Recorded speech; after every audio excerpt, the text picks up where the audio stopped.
Buenas tardes. En nombre del Núcleo de Estudios Interdisciplinarios en torno a la desigualdad y derechos humanos de la Universidad Austral de Chile, les damos la más cordial bienvenida a la última sesión del ciclo de conversatorios denominados Ecos de la Memoria Reciente, desde la UP al proceso constituyente.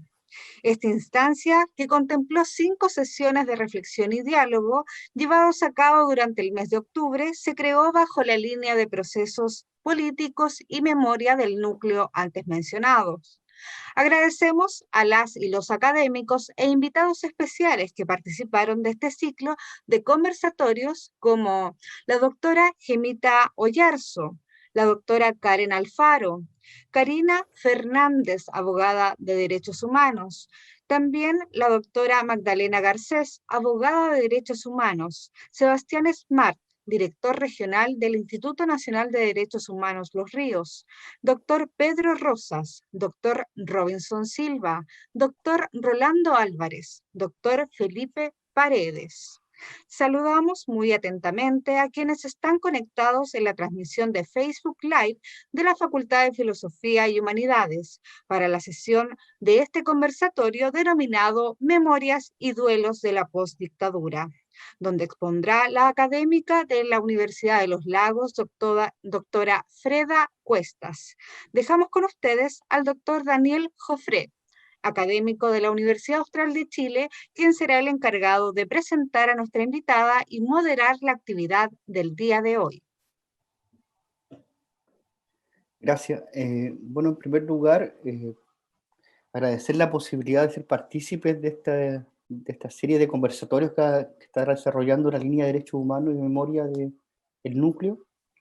Y evidentemente agradecer mucho a Fedra Cuesta, que como tú se mencionó ya, es profesora de la Universidad de los Lagos, desde el Departamento de Ciencias Sociales. Ella es psicóloga de la Universidad de Córdoba y es doctora en filosofía de la Universidad de París 8. Tiene una nutrida experiencia en investigación en el campo de las migraciones, de la marginalidad, de la memoria y los derechos humanos, y que se ve expuesta en una serie de artículos, libros, de mucho interés. Eh, la otra persona que usted ve en este momento es el doctor José Cabrera, profesor del Instituto de Psicología, el cual también dirige en la actualidad, y quien ha tenido también, ha aceptado participar en esta última reunión de conversaciones con el objeto de contribuir, ¿cierto?, desde su perspectiva y sus investigaciones, a tener un diálogo más rico, más fecundo con Fedra, y poder así de esta manera poder potenciar las reflexiones que podríamos llegar. En particular, el día de hoy, Fedra va a trabajar o exponernos, o conversar con nosotros sobre algunos de los conceptos que ella ha desarrollado durante sus investigaciones postdoctorales que desarrolló en Francia, y en el cual básicamente podríamos decir, para profundizar después, que se encuentran dos aristas en disputa que necesariamente están vinculadas, pero que también con la misma importancia, podríamos decir, es útil, es importante diferenciar. Estas nociones o conceptos son las nociones y conceptos de duelo y trauma, por una parte, y la relación entre, por lo tanto, duelo y memoria. A mi modo de ver, dentro de las contribuciones que hace Fedra a este ámbito de investigación, yo quisiera resaltar, como para comenzar, y que tome la palabra rápidamente Fedra, la idea que ella nos presenta de memoria cultural de Assmann, que permite diferenciarse, o que busca diferenciar una aproximación a la memoria respecto de la idea de memoria colectiva solamente, en la cual se entiende mucho más ligada a procesos de la conciencia y no inconscientes. Por lo cual, este concepto de memoria cultural me parece un punto central, un punto de inicio de una reflexión que desarrolla Federa con con mucha profundidad, creo yo. Bueno, sin seguir, para no continuar yo con la palabra, pues dejo la palabra de inmediato a Fedra, para que conversé meramente cuáles son sus investigaciones, sus conceptos, y como les decíamos, posteriormente tener una posibilidad de una conversación, en la cual también puede intervenir y hacer nuestra idea José Cabrera, y así llevar a cabo esta última jornada. Fedra, dejo la palabra. Gracias, Daniel. Y bueno, primero que todo quisiera agradecerles al núcleo y particularmente a Daniel Joffre y a José el haberme invitado a participar y el establecer un diálogo conmigo, porque creo estas instancias de diálogo implican un trabajo muy fecundo, por lo tanto les agradezco esta posibilidad. Yo había pensado un poco trabajar algunos conceptos y relacionar algunos conceptos en distintos puntos. Entonces, quisiera primero relacionar el concepto de trauma con el concepto de memoria. En un segundo punto, relacionar el concepto de duelo con el de trauma y el de memoria. En un tercer punto, hablar de duelo y política, para finalmente hablar de los duelos postdictaduras. Pero como algo les adelanté a quienes me invitaron, si bien las investigaciones que hice durante el postdoctorado no contemplaban el estallido social ni el proceso constituyente, porque no sabía que eso iba a pasar, terminé el postdoctorado en el 2018, así que no sabía lo que iba a pasar. En este momento creo que no se puede no pensar en esto tan interesante y tan fecundo que estamos viviendo.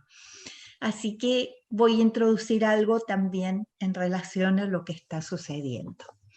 Bueno, vamos a empezar entonces en relación al trauma y a la memoria, y para eso quisiera tomar un poco un recordatorio histórico de cómo se desarrollaron estos conceptos y pensar que fundamentalmente desde la Primera Guerra Mundial el concepto de trauma es central para pensar la violencia política.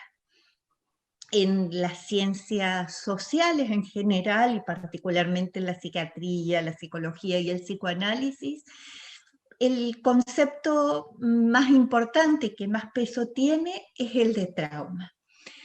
Este concepto en realidad surge a partir, aplicado a la violencia política, surge a partir del concepto de neurosis traumática de Oppenheim, que es un concepto que fue desarrollado en 1889 en relación a accidentes que sufrían los trabajadores, ya sea cuando se trasladaban a sus trabajos o en trabajos que los sometían a situaciones de riesgo. A partir de este concepto de neurosis traumática va a ser que en la Primera Guerra Mundial algunos psicoanalistas, Ferenczi, Abrams, Simmel, Jones, van a desarrollar el concepto de neurosis de guerra. Y desde ahí, todas las nuevas grandes guerras van a ir aportando a este concepto de trauma. Entonces va a aparecer la idea del síndrome del sobreviviente, que en la guerra de Vietnam, en la guerra de Irak, etcétera, van a ser cada vez más desarrollados por Niederland, Lifton, Horowitz, etcétera. Bueno, toda esta línea en relación al trauma hoy continúa a través de la idea del síndrome de estrés, el desorden por estrés postraumático. Ahora bien, si queremos cuestionar, interrogarnos, pensar este concepto de trauma en relación con los casos de violación de los derechos humanos, yo quisiera tomar dos dimensiones. Primero una dimensión clínica y después una dimensión política. Desde la dimensión clínica tenemos que pensar que ese concepto de trauma ha sido trabajado de manera abundante. Hay miles de trabajos sobre el trauma relacionado con la violencia política y la violación de los derechos humanos. Ha sido muy necesario, y en la clínica es necesario trabajar con el trauma por violencia política. Sin embargo, yo considero que es insuficiente, que si nos quedamos solo en el trauma, hay otras dimensiones, hay otros aspectos de la vida psíquica que no se consideran y que tienen que ver más con la posibilidad de elaborar un pasado destructivo, un pasado cargado de pérdidas traumáticas, pero de pérdidas. Entonces ahí aparece el concepto de duelo que vamos a ver más adelante. Habíamos hablado de una dimensión clínica y una dimensión política. Desde la dimensión política a este concepto de trauma también lo podemos interrogar pensando, primero, que si aplicamos la categoría de trauma a las víctimas, a los sobrevivientes, los ponemos en el lugar de cuestionarles su verdad. Esto es algo que ha sido trabajado fundamentalmente por Fazzan y Rechman en su libro El imperio del traumatismo. Ellos plantean esto de que si para adquirir la condición de víctima es necesario probar haber tenido una herida, un trauma, estamos dudando de la verdad que están planteando las víctimas. Los ponemos en el lugar de tener que comprobar su verdad. Y cuando pueden comprobar su verdad, cuando tenemos la evidencia de que han sido traumatizados, esa categoría de trauma, además, por un lado, tiene de bueno que contribuye al reconocimiento y a la legitimación. Han sufrido un trauma, entonces sabemos que son víctimas, que han sufrido, les reconocemos lo que les ha sucedido. Pero al mismo tiempo, esa misma categoría los rotula. Y los rotula de una manera negativa, porque los rotula en una categoría vinculada a lo patológico. El trauma tiene que ver con lo enfermo, ponerlos como traumatizados, es totalmente distinto de plantear esa categoría en relación al concepto de marca, de huella, que ha quedado grabada en los sobrevivientes. Este concepto de marca o de huella del cual habla, por ejemplo, Marcelo Guiñar. También es distinto pensar a la víctima desde el concepto de duelo, que por un lado es un concepto que tiene que ver con la vida normal. Todos sufrimos duelos en la vida por el mismo hecho de crecer, el duelo de la adolescencia, el duelo de haber terminado el colegio, el duelo de separarse de la casa para entrar al colegio, etc. Y también sufrimos duelos por pérdidas, porque es parte de la vida sufrir pérdidas. Entonces, el concepto de duelo nos separa del resto de la sociedad. En cambio, el concepto de trauma discrimina. Pone a la víctima del lado de lo patológico y al no víctima del lado de lo normal. El duelo convoca a toda la sociedad.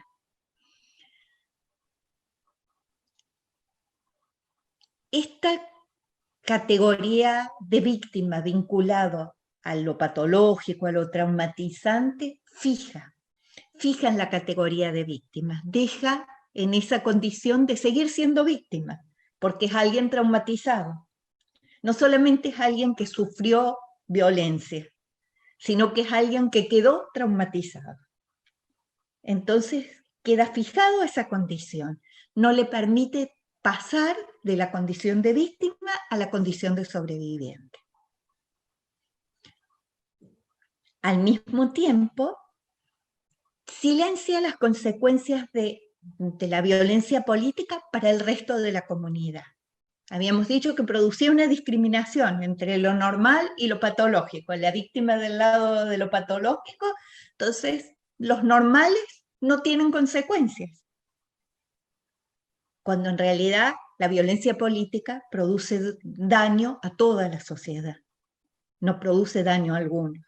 Todos son víctimas en distintos grados de la violencia política.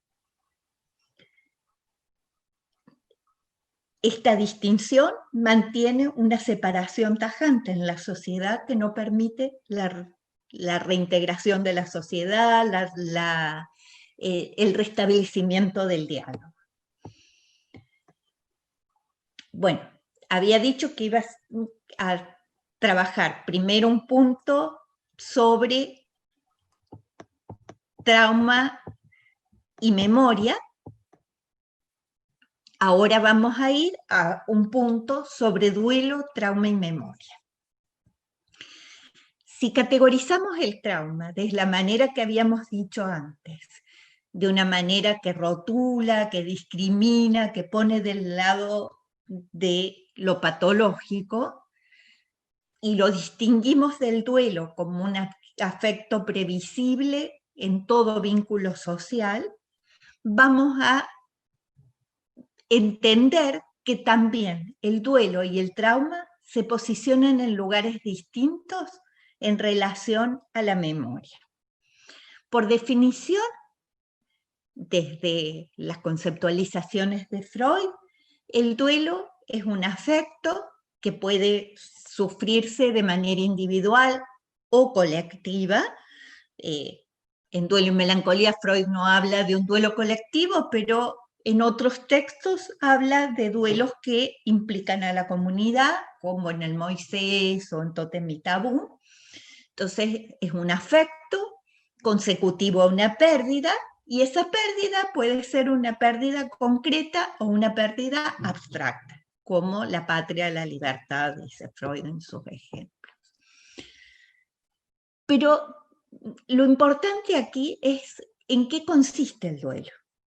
El trabajo de duelo consiste precisamente en un trabajo de recuerdo, en un trabajo, Freud dice, de recuerdo minucioso sobre el objeto perdido. Este trabajo de recuerdo es un trabajo de memoria,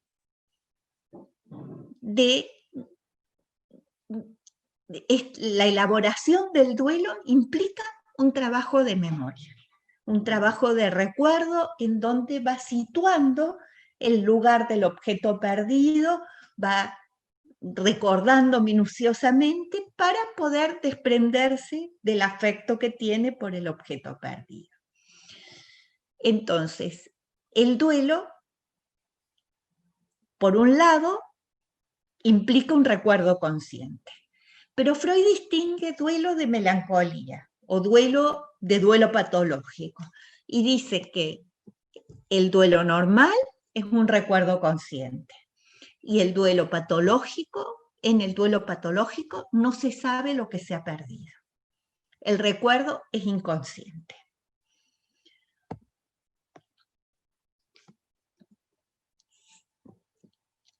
Introduciendo esta separación en relación al trauma, también es importante entender desde la definición de trauma que el trauma se caracteriza, primero, por ausencia de memoria consciente sobre lo que sucedió cuando ocurrió el acontecimiento traumático, por una dificultad para integrar los recuerdos del pasado y por la presencia de efectos del pasado en el presente. Entonces podemos distinguir el duelo normal que permite un recuerdo consciente, del duelo patológico, que es una memoria, que no es ausencia de memoria, sigue siendo una memoria, pero una memoria inconsciente. Y distinguirlo del trauma, que implica la dificultad para distinguir el pasado del presente. Implica la repetición del pasado de manera actuada sin poder recordarlo. Quisiera tomar un ejemplo para después retomarlo al final. Hasta hace un año, algunos grupos terapéuticos de víctimas se reunían solo entre ellos. Y teóricamente hacían un trabajo de memoria. Entre ellos repetían relatos de situaciones traumáticas. Pero era una constante repetición de esos recuerdos, sin elaboración y sin diálogo con otros fuera del grupo de víctimas. La elaboración era imposible en ese contexto marginal, porque para que haya una elaboración es necesario que no sea una repetición incambiable, que no repitan ellos solos ese recuerdo que los sigue afectando de la misma manera. Y es necesario, para que haya una elaboración, un diálogo con otros también. Es ser escuchado por otros. La memoria era igualmente imposible, porque no había un testimonio. Ellos hablaban entre ellos. No eran reconocidos por el resto de la sociedad. No había otros que lo escucharan. Se buscaba un restablecimiento del vínculo social, pero no había un diálogo. Estaban en grupos aparte. Tal vez si ese grupo terapéutico estaba coordinado por un psicólogo, bueno, el psicólogo a lo mejor era representante de una sociedad que los escuchaba, pero seguía siendo algo que una repetición traumática con un recuerdo que aparecía de manera inmutable y cargado del exceso traumático. Fundamentalmente lo que lo hacía repetición es que el recuerdo era inmutable. Era inmutable porque no había diálogos con otros que permitieran esa elaboración. Para que haya memoria, según Albax, tiene que haber acuerdos entre memorias. Entonces, tampoco había una memoria colectiva. Eran pequeñas memorias particulares, pero no había una memoria colectiva en la que hubieran acuerdos entre memorias distintas. El deber de memoria tampoco se cumplía, porque el deber de memoria no es responsabilidad de los sobrevivientes o de las víctimas. El deber de memoria es justamente un deber de los victimarios hacia las víctimas. Ricoeur dice que esta palabra deber tiene que ver con el concepto de deuda y que son los victimarios los que están en deuda con las víctimas. Entonces, no son las víctimas los responsables de hacer una memoria.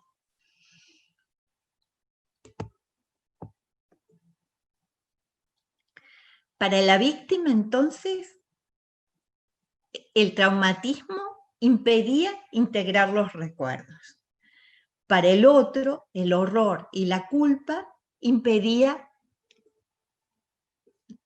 llevar a la conciencia los recuerdos. Para el otro, diferente, para el que no era víctima. Ahora, desde el 18 de octubre del año pasado, se dice que Chile despertó, que los que perdieron los ojos, los perdieron para abrir la visión a otros. Y el 18 de octubre permitió un intercambio entre generaciones. Mucha gente habla de cómo se animaron a hablar cuando tomaron conciencia de lo que estaba pasando. De cómo los nietos preguntaban a los abuelos y los abuelos contaban cosas que nunca habían contado. Eso es un verdadero trabajo de memoria. Podemos preguntarnos qué pasó ahí, qué lo permitió, pero vamos a dejarlo en suspenso por ahora y lo vamos a retomar más adelante. Antes de eso, quiero introducir otra relación, que es la relación entre duelo y política. Y ahí quiero referirme a una autora que para mí es muy interesante, que es Judith Butler. Judith Butler dice que el duelo es constitutivo de la comunidad política, que a diferencia de lo que se podría pensar, de que el proceso de duelo hace que nos ensimismemos, que nos aislemos de la comunidad, en realidad es todo lo contrario. El hecho de saber que podemos perder a alguien que es significativo para nosotros hace que demos valor a la vida de quienes para nosotros son significativos. Entonces la posibilidad de duelo constituye la comunidad y hace que demos valor a la vida de quienes queremos. Y bueno, también hace que hayan asignaciones diferentes de valor a las vidas humanas que no consideramos tan valorables y por eso consideramos que podrían no ser objeto de duelo. En realidad, el trabajo de memoria lo que hace es dar cuenta de lo significativo que fue lo que perdimos, del valor que le damos a lo que perdimos. Entonces, desde ese punto de vista, podríamos entender la memoria colectiva como un trabajo de recuerdo de objetos significativos perdidos. Y al mismo tiempo, la ausencia de memoria puede ser forzada por una represión traumática. Y en ese sentido, podemos pensar en represión política que induce represión psíquica. Es decir, por ejemplo, que durante mucho tiempo no se haya hablado mucho sobre los desaparecidos, no implica que no haya habido memoria sobre ellos, ni que ellos no hayan existido, ni que no hayan sido importantes. Implica que se trató de borrar el valor de sus vidas, que desde el poder de la dictadura se intentó descalificar el valor de sus vidas. Pero los reclamos que hacían los familiares de desaparecidos mostraban que sí había un valor sobre sus vidas y pero también había quienes no recordaban porque tenían miedo, porque incorporaron una represión política haciéndola represión psíquica.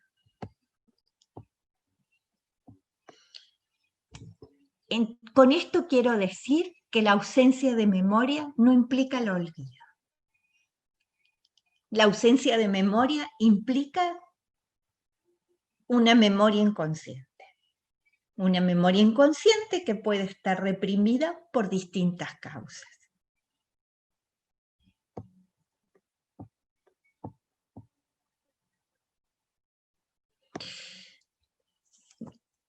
A partir de eso se puede pensar que las dictaduras dejaron diferentes duelos, muchos duelos.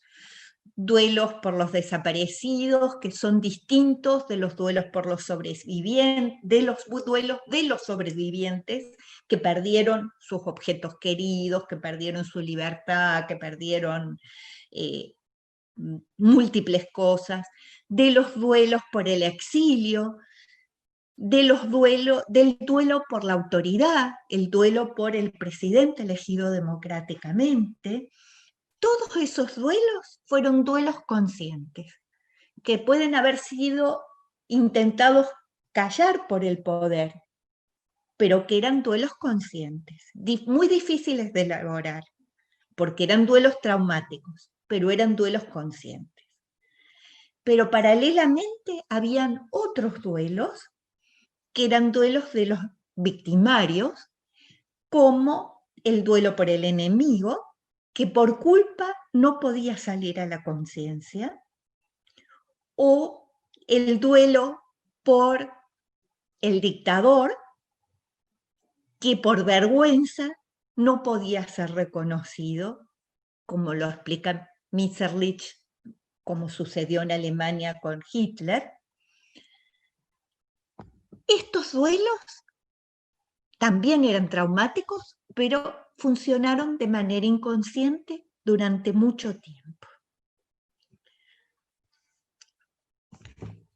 Yo durante muchos años me preguntaba cómo podía ser que duraran tanto esos duelos acallados, silenciados en Chile.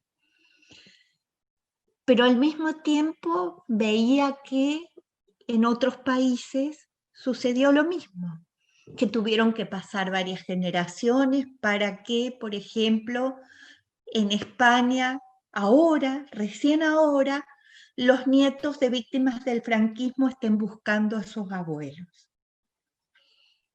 Que los armenios todavía siguen reclamando por su genocidio que nunca fue reconocido. Que en Estados Unidos los descendientes de esclavos todavía están reclamando por sus derechos que siguen siendo vulnerados todavía. Hasta que me encontré con un concepto que sirve para entender esto que Eva Bay llama la latencia del duelo. Eva Bay le explica que hace falta un tiempo de silencio para poder hablar y que ese tiempo de silencio se corresponde a la desexcitación y desexualización del sadismo y del masoquismo.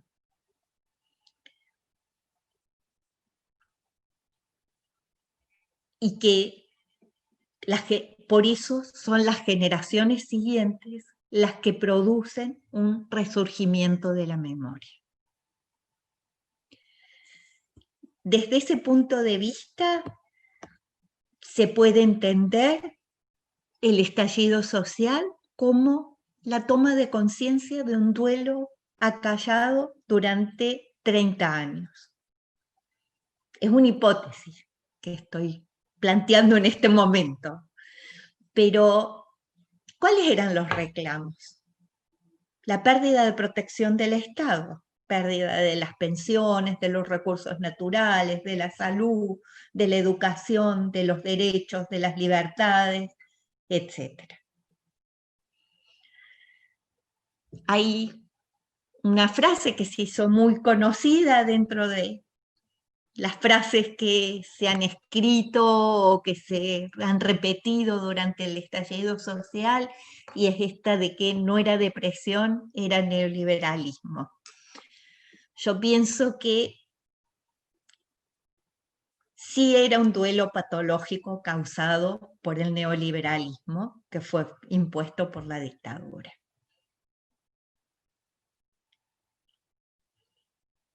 Tal vez apoyada en autores como Ehrenberg o Dardo y Laval, que hablan de cómo el neoliberalismo causa depresión.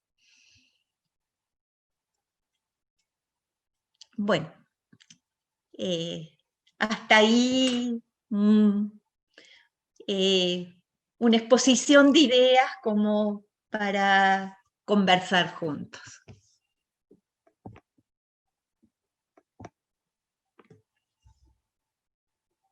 Estás Sí, sí, silenciado.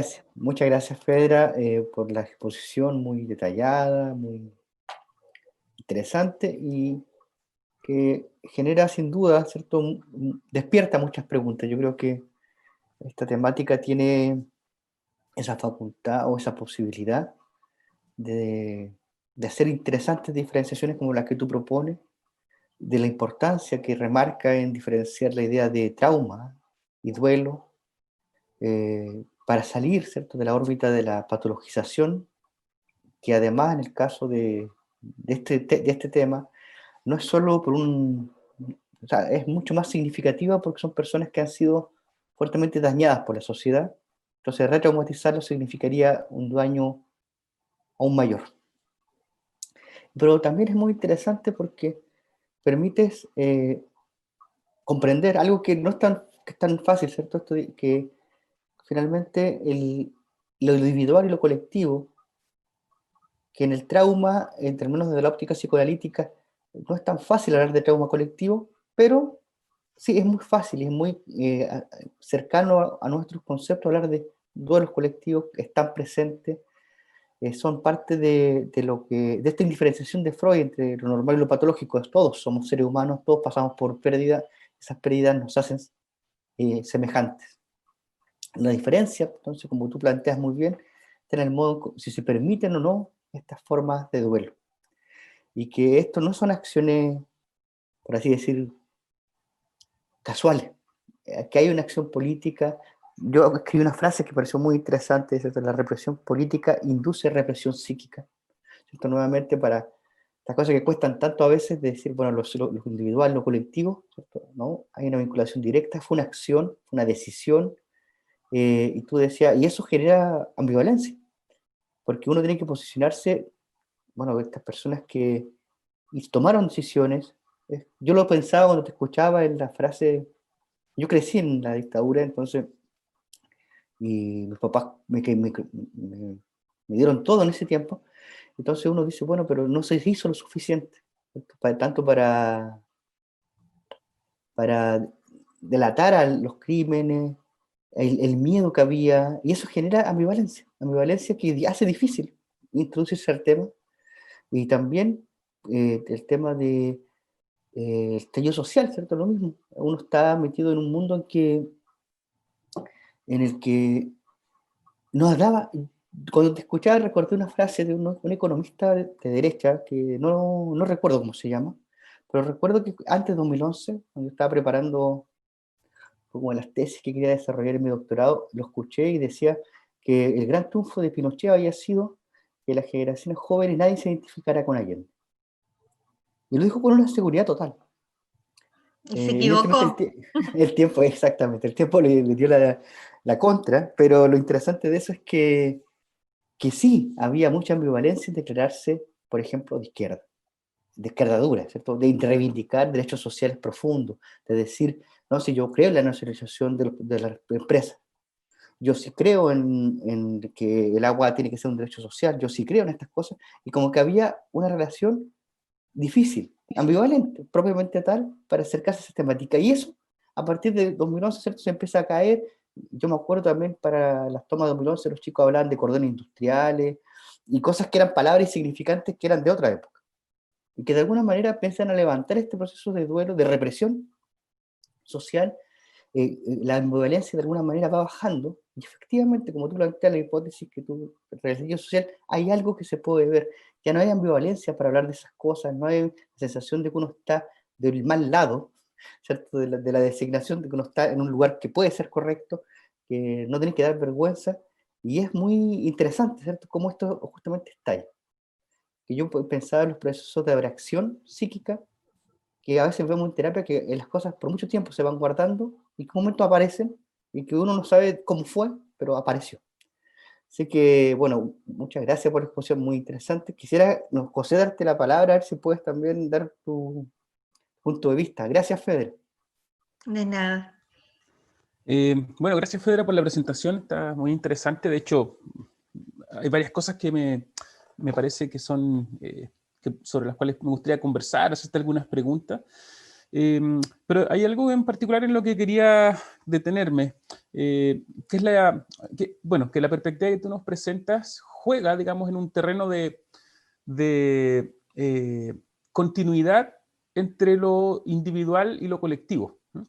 De hecho, muchos de los conceptos y desde las formas de comprensión teórica, conceptual, de las que tú te vales para poder entender un fenómeno que está arraigado en una condición social concreta, histórica, específica, que son las dictaduras militares en el cono sur de Latinoamérica, por lo tanto, con toda una condición que uno puede comprender desde lecturas históricas, sociológicas, etcétera, es decir, de fenómenos que son de carácter social, traes una serie de conceptos que provienen, de hecho tú misma lo planteabas al comienzo cuando hacías una genealogía, digamos, de dónde vienen y dónde se toman conceptos como la idea de un trauma, que provienen de un terreno básicamente de comprensión del plano de lo psíquico y de lo individual. Surge en la psiquiatría, luego tiene un desarrollo, bueno, en la psiquiatría hasta los días de hoy, y también un desarrollo propio en el psicoanálisis.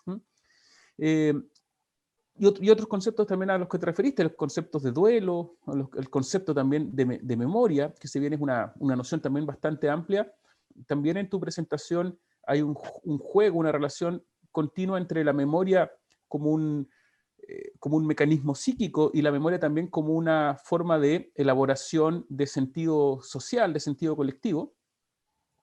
Por lo tanto, me parece que eso es muy, muy interesante, digamos, la posibilidad de hacer una lectura en la cual se transita entre campos, digamos, que para algunos podrían parecer discontinuos o separados, pero me parece que lo interesante, y sobre eso quería preguntarte, que es a partir de tu presentación, que nos pudieras hablar justamente de esa relación, de esa continuidad entre fenómenos que podríamos pensar que atañen a la esfera de lo individual, de lo particular, ¿sí? Y cómo también estos fenómenos se relacionan y mantienen un vínculo continuo incluso de condicionamiento continuo con fenómenos culturales, ¿sí? Y con fenómenos de carácter social. Uno podría pensar, claro, una persona que fue víctima de las dictaduras y tal vez incluso sus familiares, podríamos pensar que están traumatizados, ¿ah? Y que están y tienen condiciones o que podrían ser de melancolía o tal vez también de un trabajo de duelo en un sentido individual, particular, pero tengo la impresión de que lo que tú nos planteas es que esas ideas, la posibilidad de la elaboración del duelo, la posibilidad también de lo contrario, de caer en la melancolía, podrían ser también formas de comprender lo que ocurre a nivel social y a nivel colectivo, y en ese sentido a nivel de una memoria, que sería no solo de las víctimas específicas, sino de una memoria que podríamos pensar también como colectiva. Entonces, lo que te quería preguntar, o sobre lo cual te quería pedir si nos pudieras como profundizar tu perspectiva, es sobre eso, sobre esa relación, ¿ah? Sobre la posibilidad de tránsito, ¿ah? Entre lo individual y lo colectivo, la posibilidad también del uso de categorías y conceptos que provienen, en particular en tu caso, de una lectura conceptual psicoanalítica, y cómo esa lectura puede ser válida y viable para comprender fenómenos de carácter colectivo. Entonces, eso era lo que te quería preguntar para saber qué nos podías plantear o qué podemos conversar sobre esa temática. Bueno, primero que todo, este tránsito no es nada innovador ni nada nuevo, es un tránsito que Freud mismo hace, porque Freud sus postulaciones en los textos antropológicos los toma de la clínica individual, y toda su concepción antropológica se basa y nace en la clínica individual. Y en general casi todos los autores que yo cité hacen ese mismo tránsito. Si pensamos, no sé, en Paul Ricoeur, su trabajo sobre la memoria justamente estos tres conceptos que yo puse en juego, él los toma en juego. Él trabaja sobre trauma y duelo y distingue la memoria en relación al trauma y al duelo. Igualmente la lectura que hace Judith Butler de Duelo y Melancolía, en donde ella dice que Duelo y Melancolía es un texto netamente político y dice que es un texto que está cargado de metáforas políticas, que hace leer ese texto desde una manera que implica otros aportes distintos. Podemos leerlo desde la psicopatología y es riquísimo y podemos aprender muchísimo, pero podemos leerlo también desde la filosofía política y encontrar un montón de cosas más para pensar. Entonces, yo no estoy creando nada al dar continuidad o a las reflexiones de estos autores. Es algo que tengo que entenderlo como un aporte de autores bien interesantes. Pero yo sí creo que hay una novedad interesante, por ejemplo, en pensar la melancolía y por ejemplo, poder pensar que la melancolía podía transformarse en un fenómeno colectivo para una sociedad que ha sido afectada por una condición traumática también en términos colectivos. También hay toda una teorización sobre cómo este concepto que se aplicó inicialmente a fenómenos más bien particulares, individuales, podía también ser válidamente aplicado para entender fenómenos colectivos. Y me parecía muy interesante esa lectura, sobre todo también en la vinculación que hacías con los hechos actuales, como en la melancolía, en lo que podríamos llamar la melancolía, hay una dificultad precisamente para situar, para hacer un trabajo de memoria, y cómo eso podría oponerse justamente a la idea de una elaboración o de un duelo, también como un trabajo social.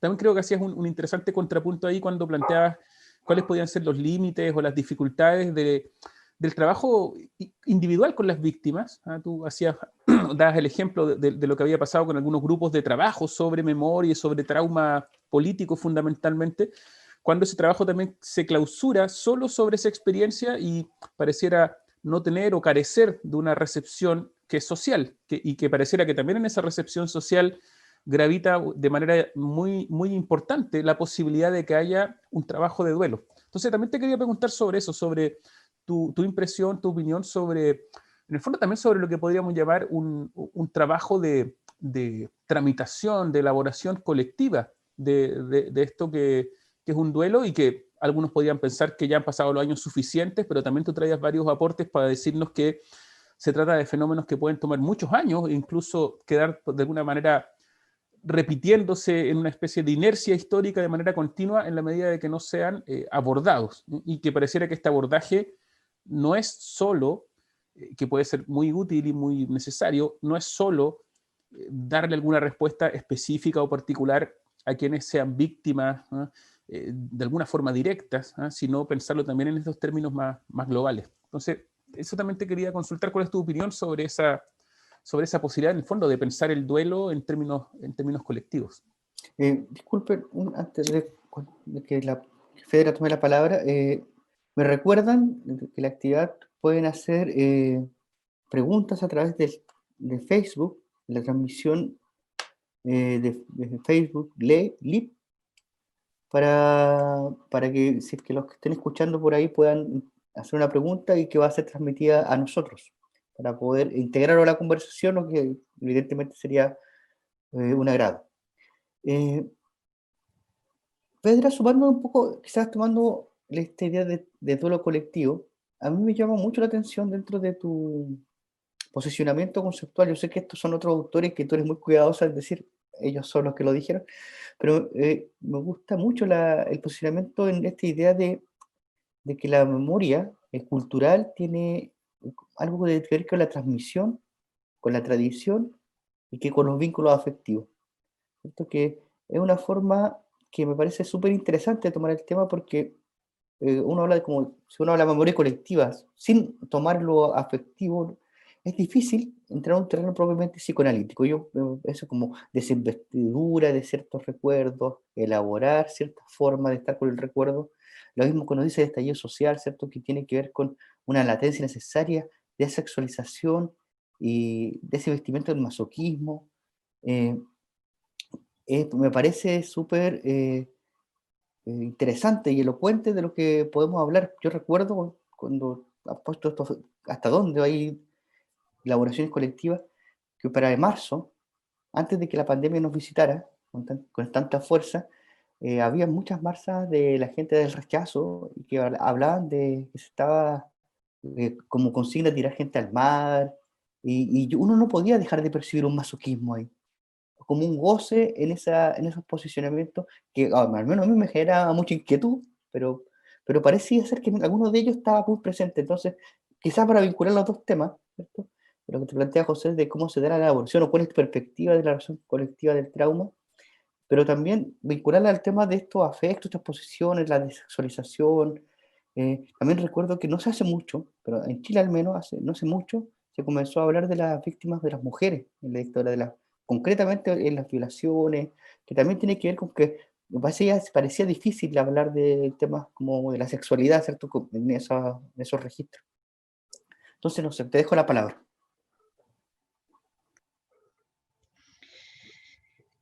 Bueno, son muchas preguntas, no sé cómo me voy a ordenar para ir respondiendo todo esto.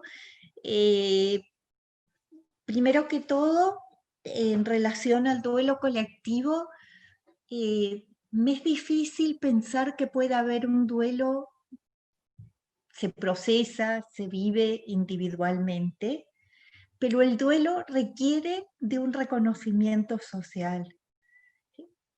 Para poder reconocer la pérdida, tiene que haber un reconocimiento conjunto de esa pérdida.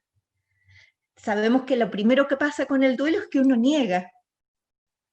Y lo que nos hace encontrarnos con la realidad de la pérdida es el contraste con que otros también se encontraron con esa pérdida. Entonces, el duelo siempre se vive acompañado de alguien. Metro habla de que el duelo puede ser vivido de manera individual, pero también de manera familiar, grupal o implicar a toda una comunidad. Y generalmente el duelo, por algo en los rituales es tan importante que participen, por ejemplo, en los funerales, los amigos que acompañan, que den el pésame, porque de algún modo están ayudando o forzando eso tan difícil que es reconocer la pérdida. Entonces, siempre el duelo tiene esa dimensión colectiva junto con el proceso individual que cada uno tiene que pasar. Y en relación a la melancolía de manera colectiva, tal como lo dije antes, son ideas que no son nuevas, que tal vez yo las aplico a nuestras sociedades en Latinoamérica, pero la idea de la melancolización del lazo social producida por ejemplo, la culpa en Alemania, en las generaciones siguientes, o en la Europa de la posguerra, por la culpa, por la vergüenza. Son muchos los autores que han trabajado sobre las víctimas, sobre las generaciones siguientes, sobre la carga que heredan las generaciones siguientes, la carga de culpa, que tiene que ver justamente con una melancolía colectiva. Y de algún modo, esta melancolía de los victimarios, al no permitir que el duelo se haga consciente, es justamente lo que hace difícil restablecer el diálogo social. Y es lo que hace que a lo mejor los victimarios sigan repitiendo, los vamos a tirar al mar o cosas tan horrorosas como esas, que resuenan de manera muy traumática y muy dolorosa para quienes tenemos plena conciencia de lo que eso significó. Y evidentemente quien dice eso, si no es un psicópata, cree que está diciendo un chiste. Por lo tanto, es una expresión terrible de algo que tiene reprimido, si no, no lo diría como si fuera un chiste, cuando no tiene nada de chistoso.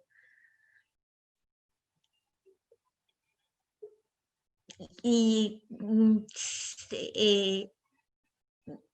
muchos de los estudios de los testigos han mostrado que, por ejemplo, los suicidios que se han dado con los testigos como Bruno Bettelheim, como Primo Levi, hablan justamente de esa ausencia de diálogo, de esa ausencia de recepción.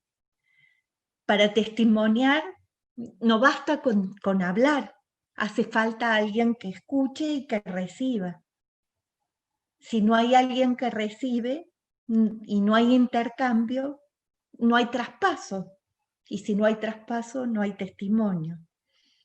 Y ese traspaso que se corta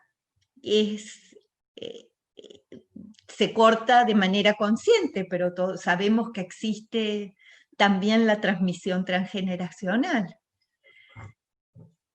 Y yo creo que no es casual que justamente más o menos en el momento en que surge el estallido social, surge con fuerza el colectivo Historias Desobedientes en Chile, que ya estaba desde antes en Argentina, porque en Argentina había un reconocimiento social de lo que había pasado y acá no la había. Hace falta un proceso paralelo de generaciones que hace que se pueda, este proceso tal vez de desexualización, así lo plantea Eva Weil, hay que pensarlo mucho más, hay que, inclusive ella no lo desarrolla, es una hipótesis que plantea, que a mí me parece un concepto muy fecundo para seguirlo trabajando, pero sí en lo concreto vemos que en todas las sociedades hace falta el paso de generaciones para poder reconocer y que las generaciones de los victimarios, en las generaciones de los victimarios no hay reconocimiento. Pedro, Puede haber, inclusive aunque haya condena, como en Argentina, que hubo una condena bastante rápida, pero los victimarios no reconocen, aunque hayan sido condenados. Los hijos se sienten avergonzados, pero los victimarios no reconocen. Sí, Daniel. no, que te escuchaba, quería hacerte una consulta, bueno, quizás a ambos también, porque como estamos tratando de vincular de alguna manera, con hipótesis, con ideas más bien sueltas, el estallido social con este trabajo de duelo que ya lleva varias generaciones, quería preguntarte por un aspecto que es como paralelo, pero a mi modo de ver bastante junto. Una de las características del estallido social ha sido, digamos, la desinstitucionalización. Este estallido no se rige por las instituciones de los partidos políticos en este caso, está fuera de eso. Por otro lado, y tú dices, aquí en el estallido social hay trabajo de la memoria, pero por otra parte está el tema de que en la postdictadura hubo un trabajo, comillas, de duelo institucionalizado de la memoria, a través de una serie de museos, de iniciativas, pero que tenían esta cosa como de historia monumental, como que no partía, ¿cierto?, de un trabajo más bien desde las víctimas, sino que era como que quería ser dirigido. Entonces yo decía, claro, qué interesante pensar que justamente en Chile, durante la postdictadura, hubo un intento de dirigir, ¿cierto?, la memoria, incluso la última discusión de Piñera, quería ser el Museo de la Verdad y no el Museo de los Derechos Humanos y todo eso, pero hace como el esfuerzo final de dirigir. Y por otra parte, ¿cierto?, esta memoria como más de la calle, del abuelo hablando con la nieta, ¿no?, sin mediación de ningún monumento ni de ningún edificio, ¿cierto? Porque finalmente ahí parece ser que el estallido social sí toma al menos este carácter, ¿cierto? Aquí el trabajo de la memoria ya no se hace a través de las instituciones instituidas para hacer el trabajo de memoria, sino se hace solamente en la conversación, en el rostro de los cuerpos, en la calle. Como un tema que sé que José también trabaja, quizás podría ser que lo conversáramos, no sé, tú primero Fedra, después José, ¿qué pensamos de eso? Bueno, me parece una pregunta súper interesante, para la que no tengo una respuesta clara. Puedo pensar cosas acá, pero no tengo una respuesta clara. Mm, Me parece interesante también pensar en eso, que el Museo de la Memoria quiso ser tan dirigido que se buscaba que fuera objetivo, que tuviera las dos historias. Pero hablar de dos historias, además de como la teoría de los dos demonios, de hacer parecer como que se trata de un enfrentamiento, de una guerra, y no de un Estado que que practicó una violencia extrema sobre grupos de la población. Además de eso, marca una división, no un diálogo. Claro. ¿José? Sí, bueno, creo que ahí hay un tema que es súper importante. A ver, y que implica hacer varias distinciones. Yo creo que, porque hay un elemento que creo que es por decirlo así, un piso común a lo que hemos estado hablando, como fenómeno social, como fenómeno político, que es el fenómeno de la violencia.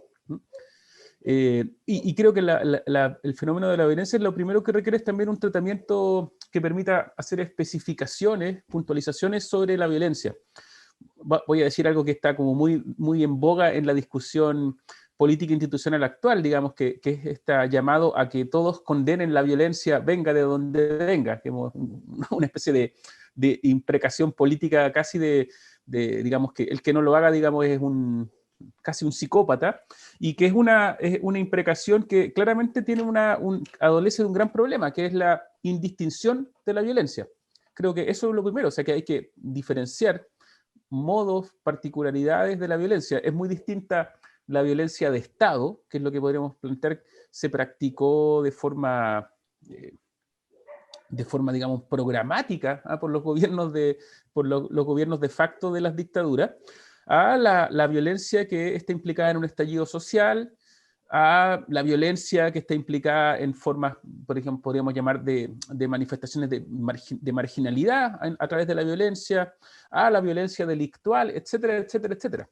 Claramente todas pueden pensarse y trenzarse en algunas formas de relación social que nos permitan tener una explicación, pero siempre desconfío de las mega comprensiones, así como que, por ejemplo, dijéramos el neoliberalismo es culpable de todas las violencias. Uno podría decir sí, pero también es necesario hacer especificaciones.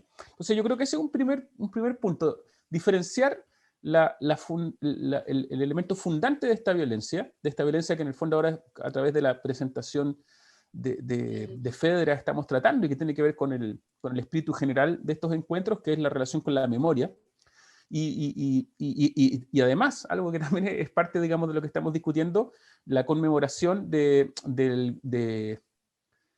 la instauración del gobierno de Allende, bueno, y que es imposible de pensar separado del golpe militar. Todos fenómenos donde en algún modo la violencia se ha hecho presente como un factor que habría que pensar y reflexionar sobre su relación con luego el problema de la memoria. en ese sentido, entonces, uno podría pensar que la memoria acerca de este periodo, que podríamos llamar de trauma colectivo, es una memoria vinculada a un fenómeno específico de violencia, que es la violencia de Estado, que es muy distinta a la violencia con que también desde los discursos políticos concretos se intenta empatar esta violencia de Estado, diciendo, bueno, que también había violencia o amenazas de violencia del otro lado, digamos, violencia revolucionaria, más allá, digamos, también de lo discutible que es la verdad histórica de aquellos. O sea, sabemos, digamos, que esta idea del plan Z era falsa, que no estaba Chile lleno de soldados de izquierda dispuestos a tomarse el control de las cosas, y que esta teoría de la guerra sucia que también los gobiernos de derecha instalaron para justificar sus malas acciones, digamos, dentro de esta guerra, también es un discurso, en último término, falso, pero que en último término esas reivindicaciones también son distintas. Igual alguien podría decir, para empatar, trataron de matar a Pinochet y es tan violento el tratar de matar a gente y matan a los guardias que lo escoltan, como, digamos, matar a prisioneros políticos. Y eso es mentira, eso no es cierto. Ahí hay una indistinción de la violencia y que genera justamente luego una confusión también en pensar problemas vinculados a la memoria, en los términos también que ha traído Fedra actualmente, que es precisamente el problema de que para hacer un trabajo de duelo hay que hacer también un trabajo de precisión sobre aquel objeto que se recuerda. Por lo tanto, este discurso político actual de igualar toda violencia justamente juega en contra de un trabajo de memoria, ya que borra las distinciones necesarias sobre aquel objeto, que es el objeto respecto del cual hay que hacer un trabajo de duelo, que es precisamente ese objeto, es los efectos de una violencia específica, que es la violencia de Estado. Entonces creo que es un asunto importante de pensar, y también para poder pensar cómo el pasado y la memoria se relacionan con el presente. Creo que nos permite iluminar, digamos, que este discurso sobre condenar la violencia venga de donde venga en la actualidad es también un discurso políticamente, me parece, incorrecto y políticamente cuestionable. Si no hubiera habido estas formas de violencia que podríamos llamar, que muestran descontento, malestar, rebelión, no estaríamos actualmente habiendo pasado por un momento histórico importante como es una votación para pensar la transformación de nuestra Constitución. Entonces, claramente esa violencia es una violencia con ciertas consecuencias y efectos políticos muy distinta a la violencia de Estado que aplasta los derechos humanos, y que son formas de violencia muy distintas. Bueno, esa es una primera cosa que me parece súper importante distinguir. Y lo otro, bueno, también cómo eso se relaciona con el problema de la conmemoración. Voy a tomar el ejemplo también que daba Fedra, que creo que también de alguna manera introducía Daniel, que es el problema de cómo memorializamos, cómo instituimos espacios públicos, por ejemplo, el Museo de la Memoria o los sitios de memoria en términos generales. Hay discursos ahí también de empate, que es el discurso en Chile al menos, pero creo que hay estudios, no sé, Elizabeth Yelin me parece que es un gran referente para pensar eso, en todo el cono sudamericano, que muestran cómo también ese intento de el empate político, que es el discurso habitualmente de encontrar finalmente una concordancia entre las partes en conflicto, es también un discurso políticamente sospechoso, porque el espacio justamente de la memoria no es lo mismo que el espacio de la historia. O sea, no es lo mismo un lugar histórico donde se pongan y se debatan elementos argumentativos en términos de la ciencia de la historia, a un lugar que conmemora la memoria justamente como un patrimonio más bien subjetivo, que se puede efectivamente establecer, encarnar en espacios públicos, pero que no es el mismo discurso, que no apuntan a lo mismo. Y que también, en definitiva, los discursos sobre lo que debe recordarse y olvidarse, es decir, sobre aquello que entra o sale de la memoria en términos públicos, en términos colectivos, es un discurso político. Y creo que eso también es importante pensar, que estamos hablando también de unas formas de memoria que son indisociables de pensarlas como memorias políticas, y que sean políticas, en el fondo son formas de memoria que deberíamos también asumir y acostumbrarnos a que su discusión en el presente implique necesariamente una tensión y un conflicto y una confrontación de carácter político. No sería posible, creo, hablar, incluso sería contraproducente hablar de memoria política pensando luego que la memoria sea un espacio aséptico de reconciliación, por ejemplo, porque justamente borraría o eliminaría una dimensión importantísima, que es la dimensión del conflicto político que en el pasado sucedió y violentamente se intentó eliminar, y cómo ese conflicto resurge, se vuelve a situar, bueno, y ojalá se pueda elaborar dentro de las coordenadas de la civilidad y no de ninguna forma de violencia de Estado, me refiero. Eso es lo que se me ocurre pensar en este momento. Gracias, José. En todo caso, es interesante lo que dice al final, ¿cierto? Que como la preservación del conflicto, porque en la presentación de Fedra igual había un momento bien que me gustó mucho, que ella dice, bueno, Fedra nos dijo, que para que haya memoria debe haber acuerdo entre memorias. Entonces, la palabra acuerdo, ¿cierto? Que era la forma de plantear, ¿cierto?, esta dimensión del colectivo, es una cosa que resulta ser como de importancia también, ¿cierto?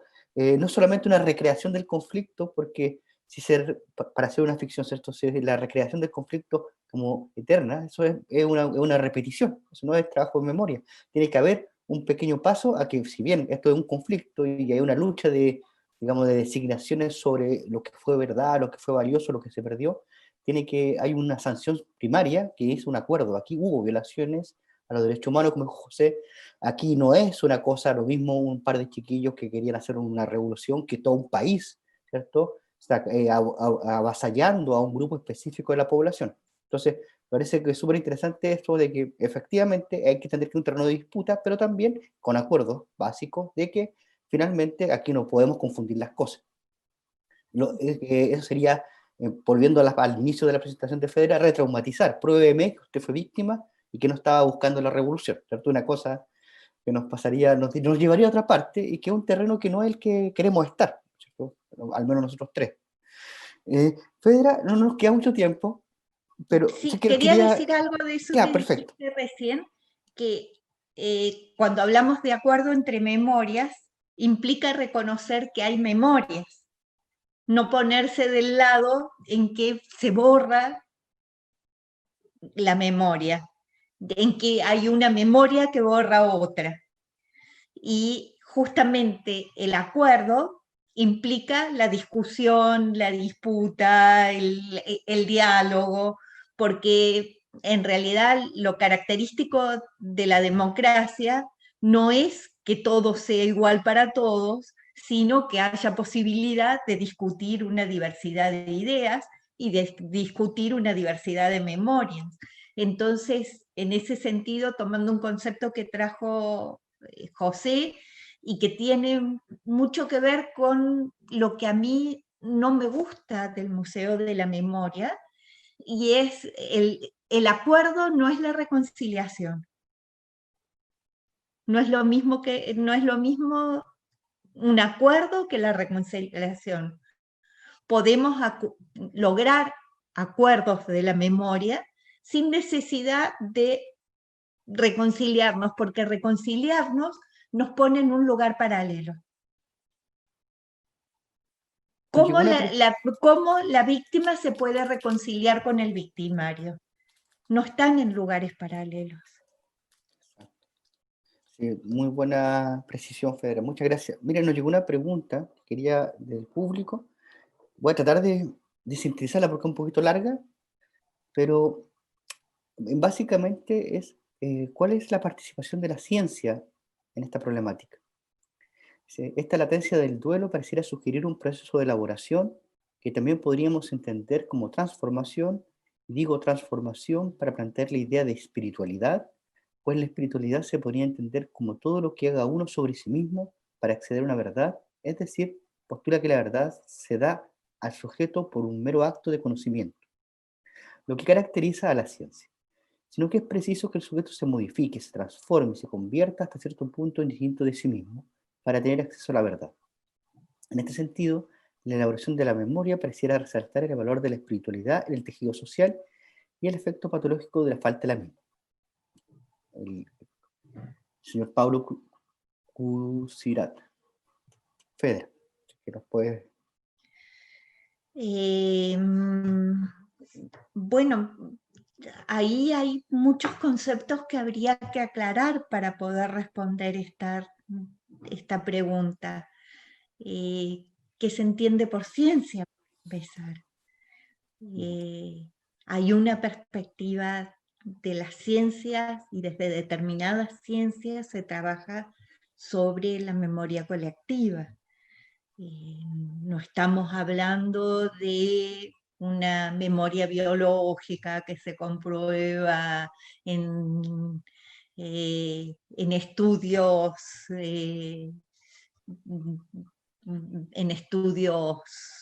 que necesitan comprobación, sino que estamos hablando de disciplinas humanistas que reflexionan sobre esta memoria y que reflexionan desde teorizaciones científicas que vienen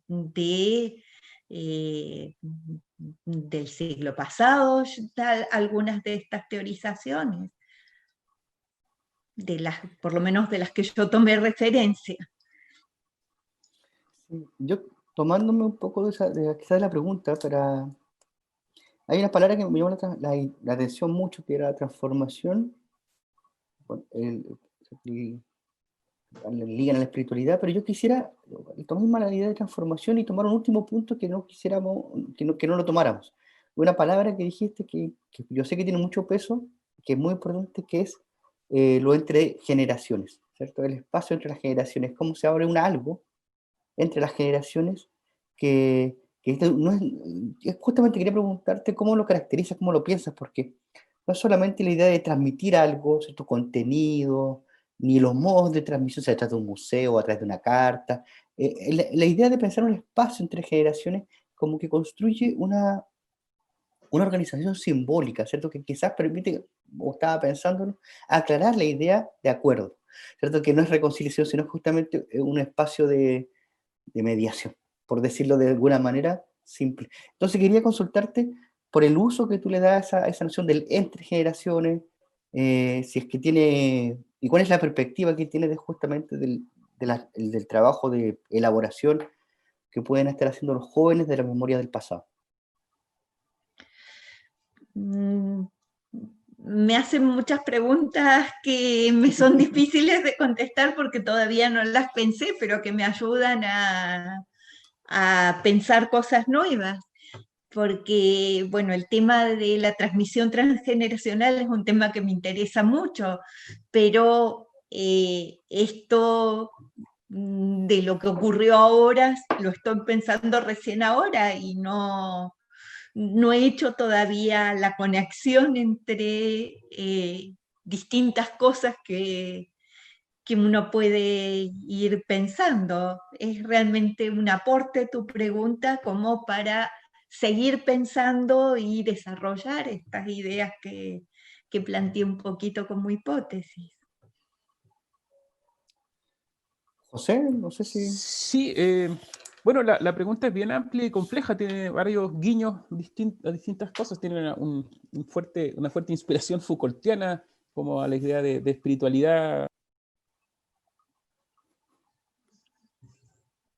a la idea de espiritualidad, sí, ahora me volví, a la idea de espiritualidad que desarrolla Foucault en algunos de sus trabajos y sobre todo de los cursos como del último periodo de su vida, de esta idea de un trabajo sobre sí mismo, de transformación, una relación con la verdad en la cual ese trabajo en el fondo genera una especie de deriva del sujeto respecto de su propio lugar. No sé, digamos, cómo vincularlo con la memoria, no, porque no, creo que en Foucault y lo que yo he conocido nunca había pensado, digamos, en esa posibilidad de vincular esos dos ámbitos, digamos, reflexivos, pero probablemente también el trabajo de memoria también tenga un poco que ver con eso, con esta suerte de trabajo espiritual, esta especie de trabajo que Foucault lo vincula a lo que él llama la epimeleia auto, la inquietud de sí. Yo creo que también algo de eso quizás sea parte importante de introducir esa dimensión en este trabajo sobre la memoria, un trabajo que también genere cierta inquietud, porque también hay cierto riesgo en el trabajo sobre la memoria, que es la posibilidad también de una suerte de estancamiento, de cristalización, lo que Todorov habla, digamos, de las posibilidades de ciertos abusos de la memoria, y que un trabajo también de memoria, digamos, productivo es un trabajo que se abre a la transformación, a la novedad, digamos, que permite el transcurso también de la historia, digamos, la aproximación hacia el futuro, la novedad. Y en ese sentido creo que eso también, esa dimensión, digamos, de esa suerte de trabajo espiritual, de inquietud respecto del propio lugar, también incluso si lo hablamos de un sujeto colectivo como sujeto de memoria, tenga que también tener incluir esa dimensión, o al menos problemarse con esa dimensión, cómo abrir también el problema de el retorno y la construcción de memoria sobre ciertos eventos del pasado, como también una dimensión que permite una apertura productiva y novedosa al futuro. Yo creo que eso es factible de pensar. De hecho, estudiando sobre este tema, uno se encuentra que la gente que, digamos, hay actualmente una coalición que reúne a distintas personas y entidades que trabajan sobre memoria fundamentalmente vinculada a lugares o sitios de memoria.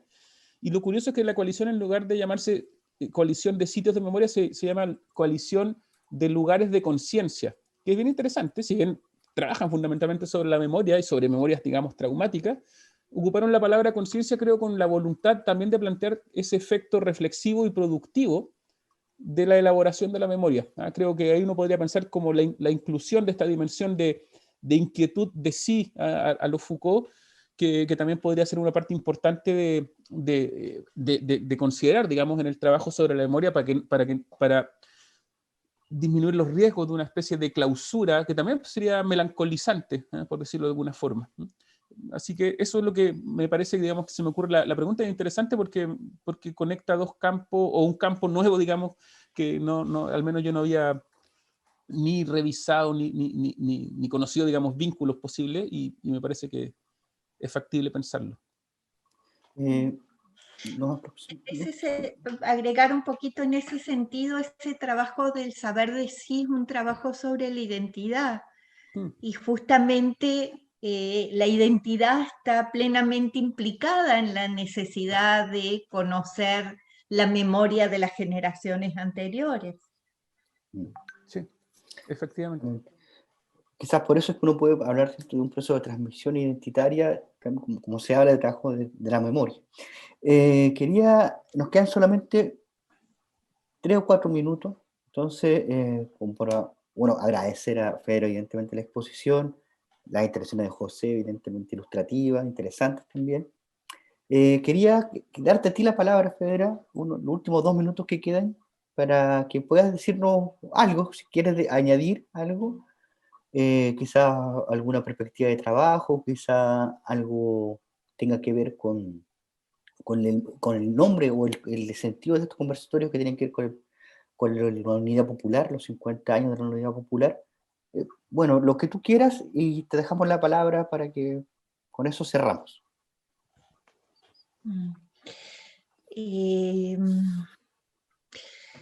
Bueno, creo que tenemos en este momento las puertas abiertas para hacer memoria y reconstruir un pasado que se quiso borrar y recrear una nueva construcción que no borre ese pasado, una nueva reconstrucción que integre ese pasado que se quiso borrar. Eso como mensaje en relación a lo que me preguntás, y agradecerles esta instancia, agradecerles las preguntas, agradecerles la ayuda para seguir pensando juntos sobre esto, que creo que es lo más interesante de este trabajo, el poder pensar juntos. Efectivamente. Bueno, entonces, para cumplir con los tiempos que nos dieron, era verdad que la conversación se podía animar, yo creo que estamos todos con ganas de seguir hablando, pero bueno, vamos a dar por finalizada la actividad, este conversatorio. Nuevamente, gracias Fedra, gracias José, y también agradecer la instancia y la posibilidad de tener este espacio, en que hemos hablado un poco de psicoanálisis, memoria y política, al Núcleo de Investigación en Desigualdad y Derechos Humanos que la Universidad Austral de Chile. Ok, entonces, muchas gracias. Gracias a ustedes. Que estén muy bien. Muchas gracias. Chao. Chao.